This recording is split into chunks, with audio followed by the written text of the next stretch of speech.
This is a story about a love cut short, a heart inconsolable, and grief that led to the most famous Mughal mausoleum we know and still gaze in awe at today. It was a gesture of love and everlasting memory.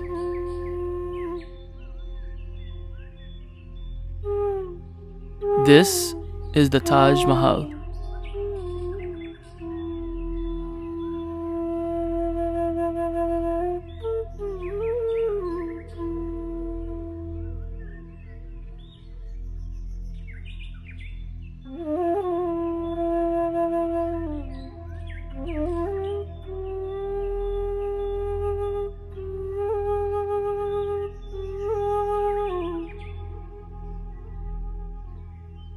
India is a vast peninsula with an extensive history. It is diverse in religion, culture, and language. India has seen many empires throughout its lengthy history.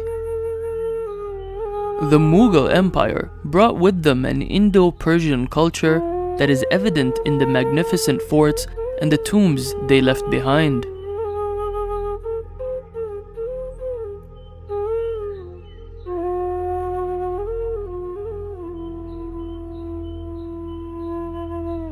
The Mughal Empire was founded in the mid-16th century by its first emperor, Babur, who was the descendant of Timur on his father's side and Genghis Khan on his mother's side.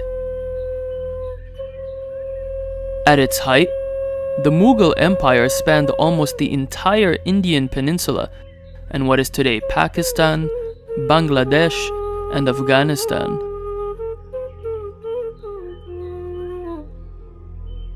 Unable to retain any territory in his home of what is today Uzbekistan, Babur began his ambitions by establishing himself in Kabul and eventually pushing further south into the Indian subcontinent. Babur died in 1530 and was succeeded by his son and second emperor of the Mughal Empire, Humayun.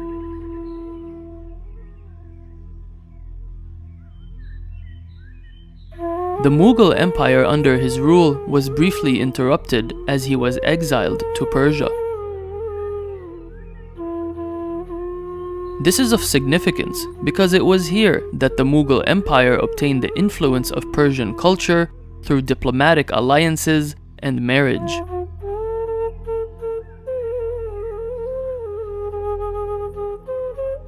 The Mughal Empire was restored under the rule of Humayun in 1555, and 1 year later in 1556, Humayun died. His wife, Bega Begum, grieving over her beloved husband, built him a grand tomb funded by her, and not surprisingly, she hired Persian architects to build what became Humayun's tomb.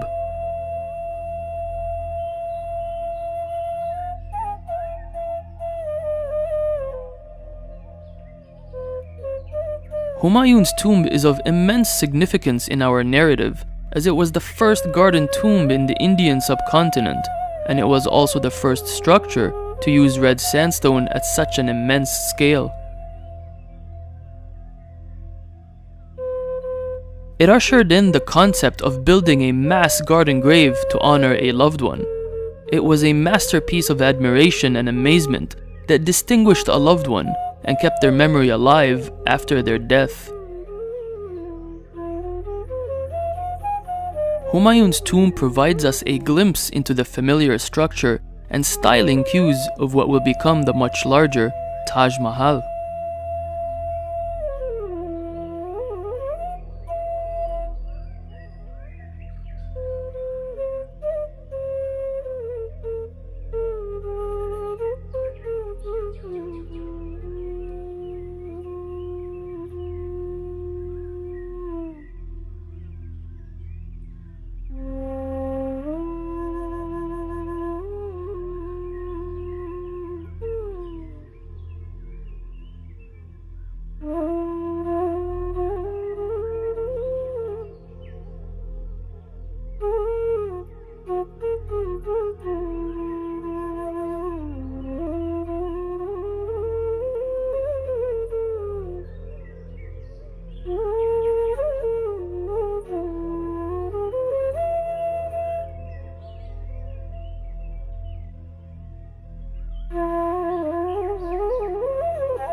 Here, we expand our focus on the first 5 Mughal emperors: Babur, Humayun, Akbar, Jahangir, and Shah Jahan.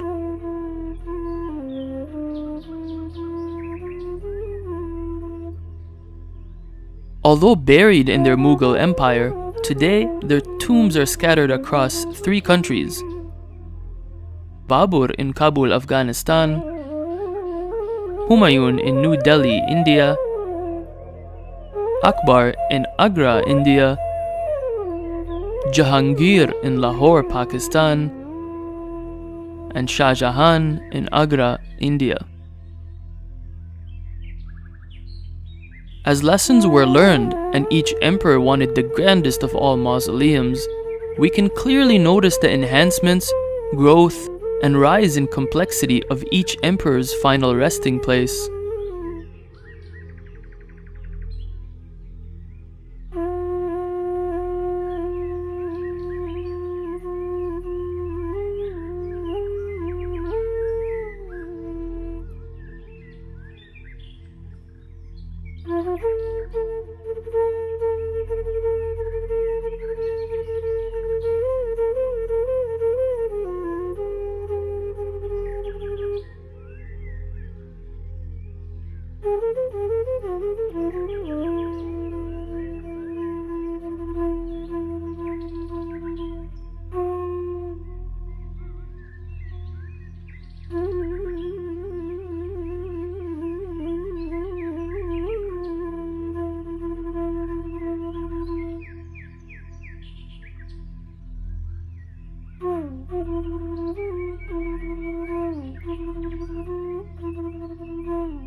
When we compare the structures, we begin to see more complex designs with bigger minarets and larger assertive domes. However, the 5th mausoleum stands out. It is distinctive. Red sandstone was predominantly used in all the tombs, including the Tajmahal, but this one was capped in much more prestigious and beautiful ivory white marble that covered the red sandstone. This is the epitome of Mughal Muslim tomb design, the Taj Mahal.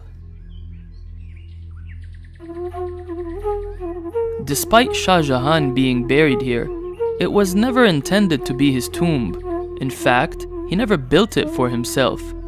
Love and sorrow built the Taj Mahal, for you see, Shah Jahan built it for the woman he loved.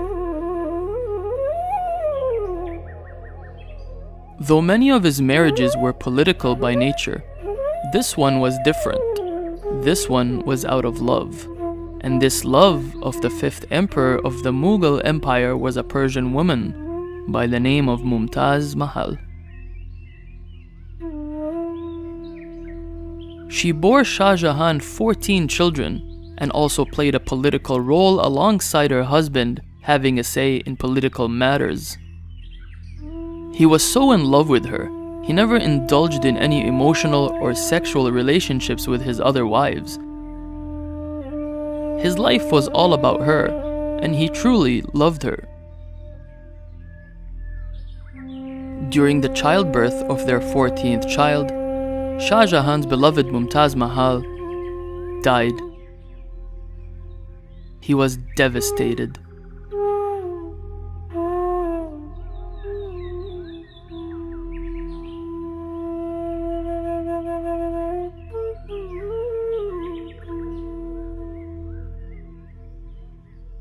With an understanding of the brief history of how the Taj Mahal came to be, let us get into the details of the Taj Mahal. Join us on our drive, and with the help of a tour guide, we will get a more comprehensive understanding of fascinating details about the Taj Mahal you probably never knew before.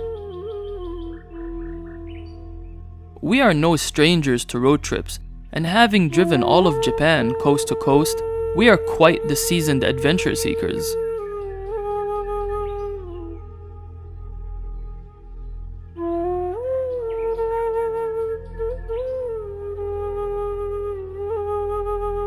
Our drive began in New Delhi and brought us south to the city of Agra, which is about a 3-hour drive, covering a distance of just over 200 kilometers.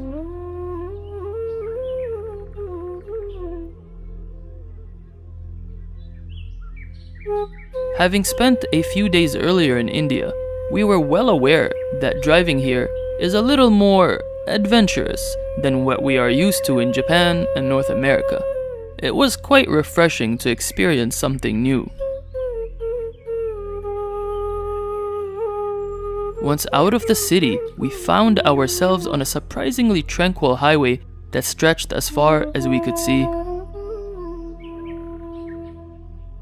Now, New Delhi is quite dense, but once we got out of the city, it appeared life around us ceased to exist, with the exception of these gatherings that we would hesitate to call villages.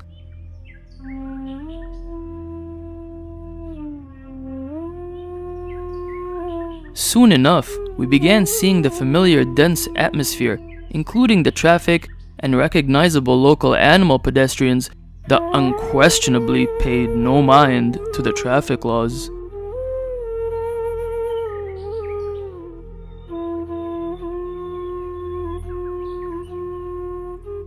Finally, a glimpse of what we have always seen in pictures and screens peeked through the trees. We made it. Through the heat, traffic, and even our own excitement, we finally made it. Remembering the history I've studied, the emperors and their Mughal empire, there it was, in real life. We were looking at the same thing Shah Jahan looked at. And he was there, and now, so were we.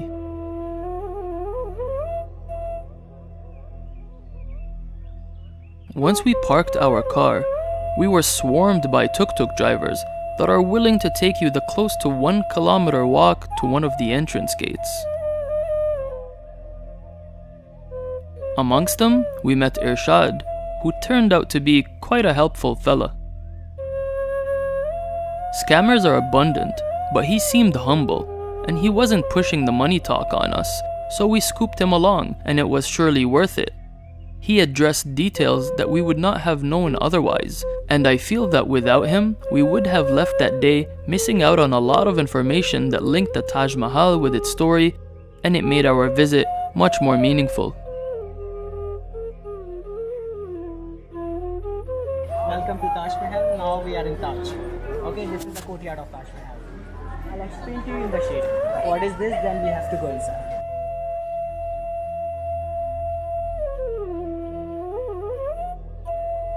Now we are standing. It is the four-courtyard area of Taj Mahal. Why we call this four-courtyard? Because from here 4 gate and 4 garden. So we are coming this gate. This is the western gate.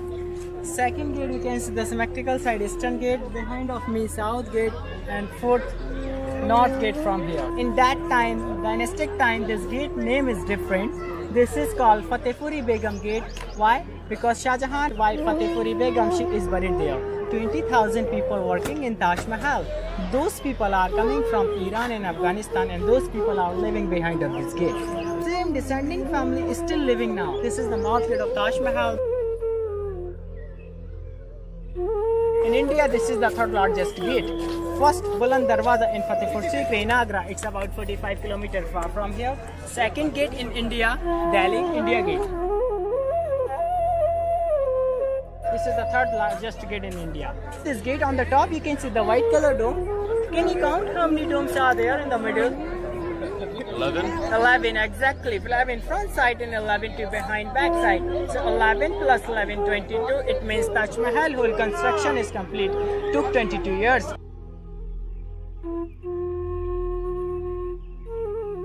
Third beauty in this gate, you can see the writing.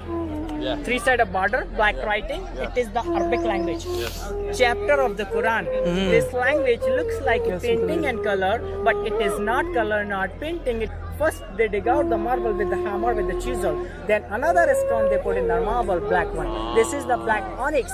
That time. So this isn't a painting? No painting. They dig it and then put marble? Exactly. And this is the black onyx stone. You can see the leaf flower design, red, yellow, green. They are all precious, and some are precious stone inlaid to white marble. Those are real stone inlaid to white marble. Let's take a minute here and grasp this inlay process that he mentioned. I purchased these plates as souvenirs from the shops here that still use the same techniques by the direct descendants of the Taj Mahal workers.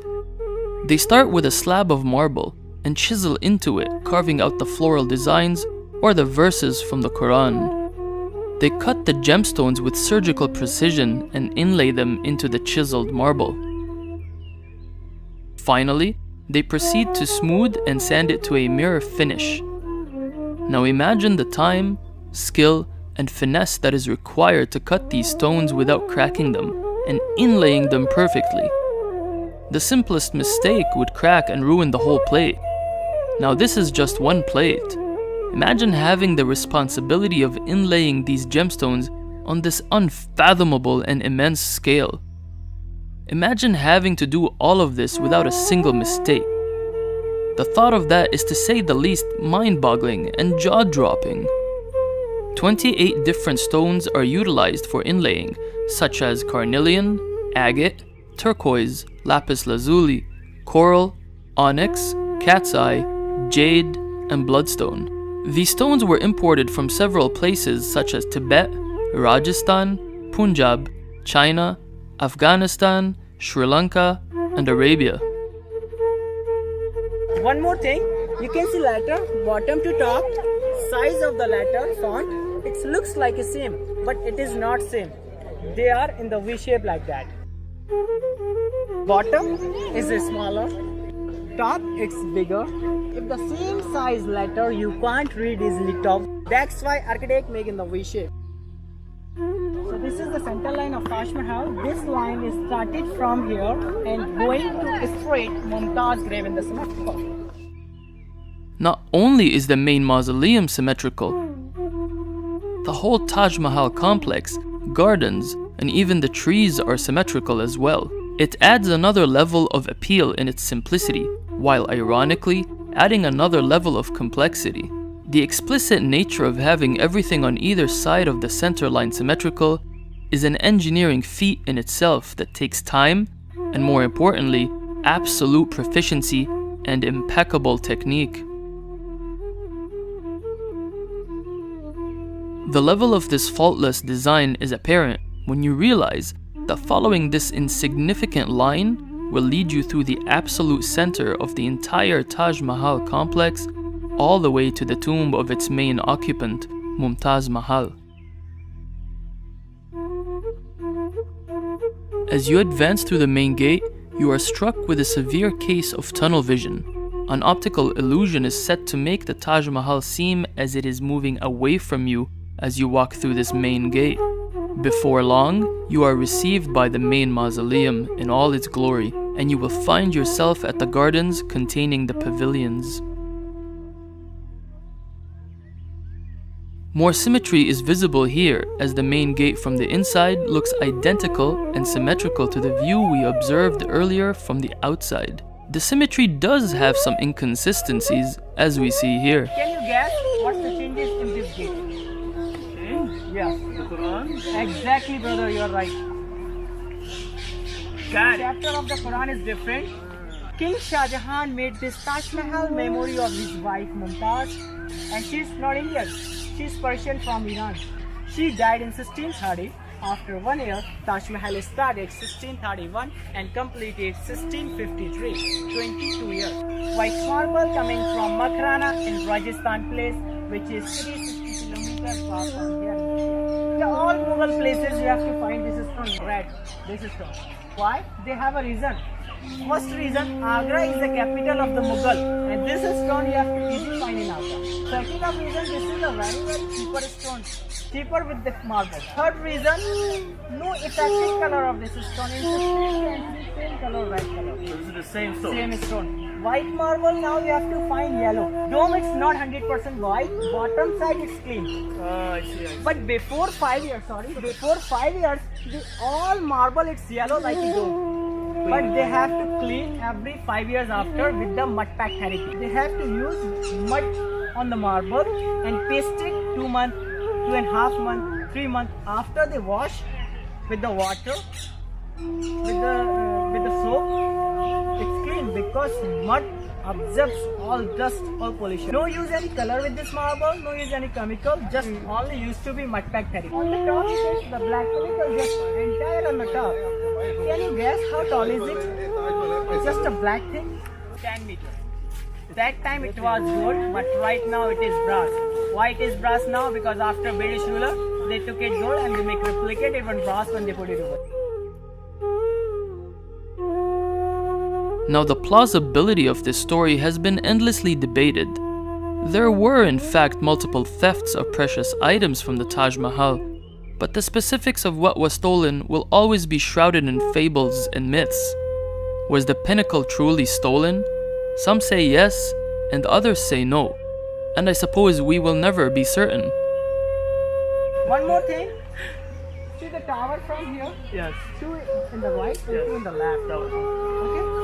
The tower looks like a straight like that, but they are not straight. They are tilted 2.5 degrees slightly outside like that. See the gap bottom and top. Why they are making slightly? Because in the future, earthquake, bomb blast, so those pillars never fell down in the building. They have to fall down outside. That's why architect makes slightly tilted. It was very, very smart. The towers he is speaking of are the 4 minarets that are on all 4 corners of the main mausoleum. Each one towers at about 43 meters or 141 feet high. It is quite challenging to see the minuscule tilt of these minarets with the naked eye. Look at this picture. Compare the straight lines of the main mausoleum with the minarets, and if you look at the entire picture, you will notice that they are indeed leaning outwards and away from the main structure.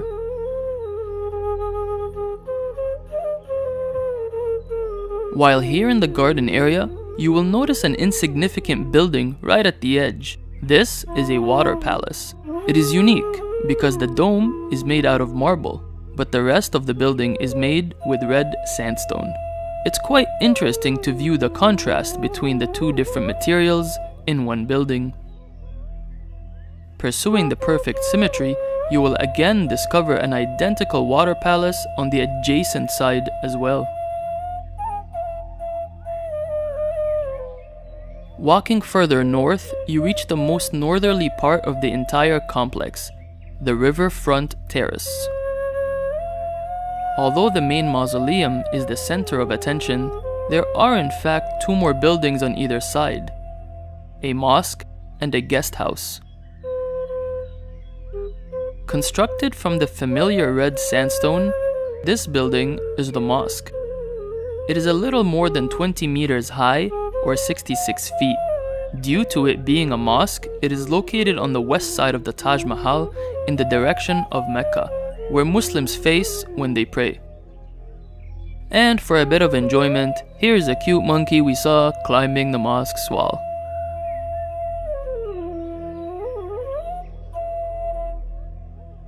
On the east side sits the guest house. It is called a jawab, which means answer in Arabic. Now some speculate that it might have been built just to balance out the symmetry with the mosque on the west side. Regardless, it is said to have entertained and accommodated important visitors. And finally, the pièce de résistance. Arguably, the only structure here that most people who come visit the Taj Mahal are familiar with. And how can you blame them? It demands your attention and respect. It captivates you with its completely white exterior. Its scale is indefinable. Its craftsmanship unmatched. It is 68 meters or 223 feet high, and standing more than 350 years, it still affirms prestige. As I got closer, I was really able to take in the fine points of almost every marble slab. It is unthinkable to comprehend the man-hours it took to meticulously complete this building, piece by piece and inch by inch. I took some time to appreciate where I was, what I was looking at, and how I am privileged to be able to physically touch one of the 7 wonders of the world. And although impossible, I would like to share with you this experience as much as I can with the following footage. I want you to appreciate the fine details present on almost every surface of this marvel, the Taj Mahal.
The entrance to the mausoleum brings you to the rather modest octagon-shaped inner chamber.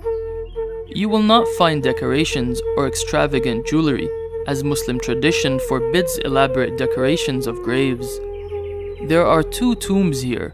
The smaller geometrically centered tomb belongs to Mumtaz Mahal, while the larger off-centered tomb to the west belongs to her husband, the 5th Emperor, Shah Jahan. This is the only element in this entire complex that is not symmetrical. These tombs are in fact replicas, as the real ones are found in the lower chamber. Observing Muslim tradition, you can notice how comparatively modest and simple the walls are compared with the replicas. So, if everything was painstakingly engineered to be symmetrical, why is Shah Jahan's tomb so offset? Why is it the only thing that defies this crucial element of symmetry? We stumble on a long disputed legend. North of the entire complex is the Yamuna River. As you cross it, something quite peculiar is perched here. It is called the Moonlight Garden. It may well just be a garden north of the Taj Mahal. This garden, however, is flawlessly aligned with the Taj Mahal. You see, legend has it that this is the foundation of Shah Jahan's ambition to erect his own tomb identical to his wife's. A black, identical Taj Mahal for himself on the other side of the river, perhaps to be in proportional love with his beloved for eternity. His plans, however, never came to fruition. It is said that Shah Jahan's obsession with building the Taj Mahal took a toll on his empire's expenses. The Taj Mahal is said to have cost around $1 billion in today's money. In 1657, Shah Jahan became ill, which intensified the war of succession between his 4 sons. The main contest of power was between Shah Jahan's oldest and favored son, Dara, and his 3rd son, Aurangzeb. Dara, if you recall from earlier in the video, is buried in Humayun's tomb in New Delhi.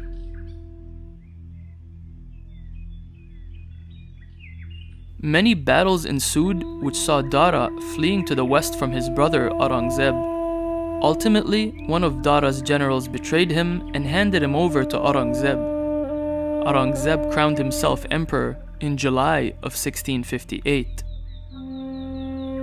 In August 1659, Aurangzeb had his brother Dara and favored successor to the Mughal Empire executed.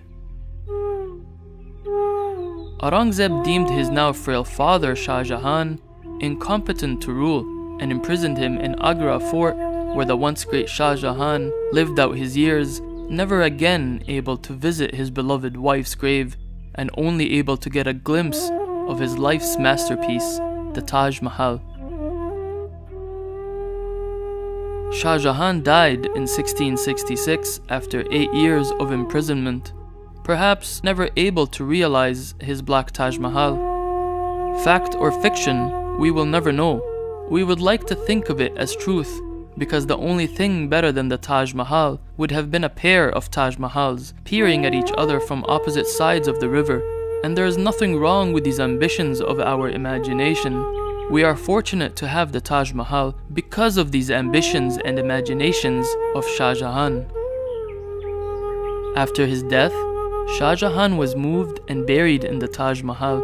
So even though he spent the last 8 years of his life incapable of visiting his wife's grave, he would surely rest in peace, buried next to his Mumtaz for eternity.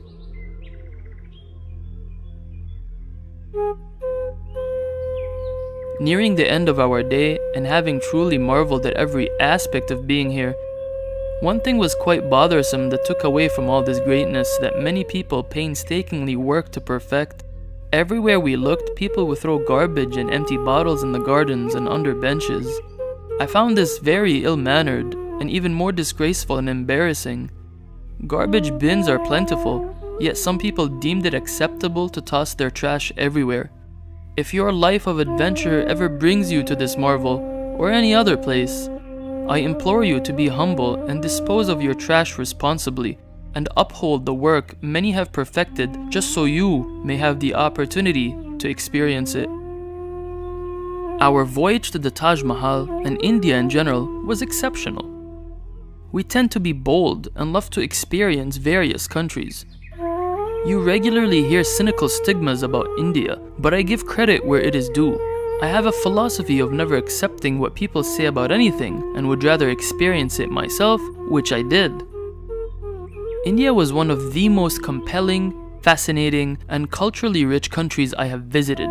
The food was incredible, and we were humbled by the hospitality of the various people we met.